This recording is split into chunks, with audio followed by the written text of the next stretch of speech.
తమిళనాడు మరోసారి జల దిగ్బంధనంలో చిక్కుకుంది. ఆదివారం నుంచి ఎడతెరిపి లేకుండా వర్షాలు కురుస్తుండటంతో వరదలు పోటెత్తాయి. చెన్నై, కడలూరు, విల్లుపురం, మైలాడుతురై, నాగపట్నం, వెల్లూరు, కోయంబత్తూర్, తంజావూర్, కాంచీపురం, తిడింగల్, కన్యాకుమారి సహా 18 జిల్లాలను వరదలు ముంచెత్తాయి.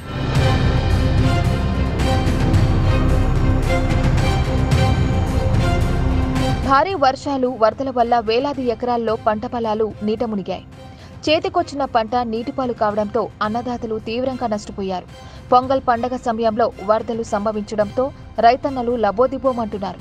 మరోవైపు విల్లుపురం జిల్లాలోని సుప్రసిద్ధ పర్యాటక ప్రదేశమైన మరఖన్నం జలదిగ్బంధనంలో చిక్కుకుంది. శ్రీ భూమేశ్వర ఆలయంలోకి భారీగా వాననీరు రావడంతో ఆలయాన్ని మూసివేశారు. పూండి రిజర్వాయర్కు భారీగా వరద నీరు చేరడంతో డ్యాం గేట్లు ఎత్తి నీటిని విడుదల చేశారు. దీంతో లోతట్టు ప్రాంతాలు నీటిమయమయ్యాయి. భారీ వరదలు ముంచెత్తడంతో రహదారులు, చెరువులను తలపిస్తున్నాయి. ఇళ్లలోకి భారీగా వరద నీరు చేరడంతో ప్రజలు తీవ్ర ఇబ్బందులు ఎదుర్కొంటున్నారు. అటు భారీ వర్షాలు, వరదలతో పుదుచ్చేరి కూడా జలదిగ్బంధనంలో చిక్కుకుంది.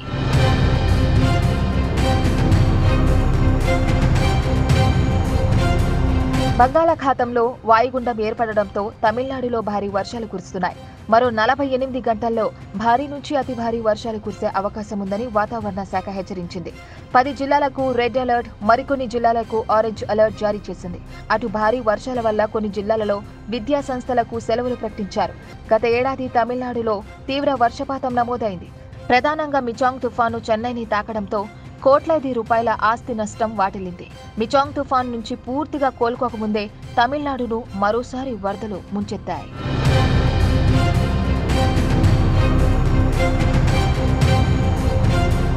మరిన్ని వీడియోస్ కోసం ఛానల్ ని సబ్స్క్రైబ్ చేయండి. లేటెస్ట్ అప్డేట్స్ కోసం వాట్సాప్ ఛానల్ ని ఫాలో చేయండి.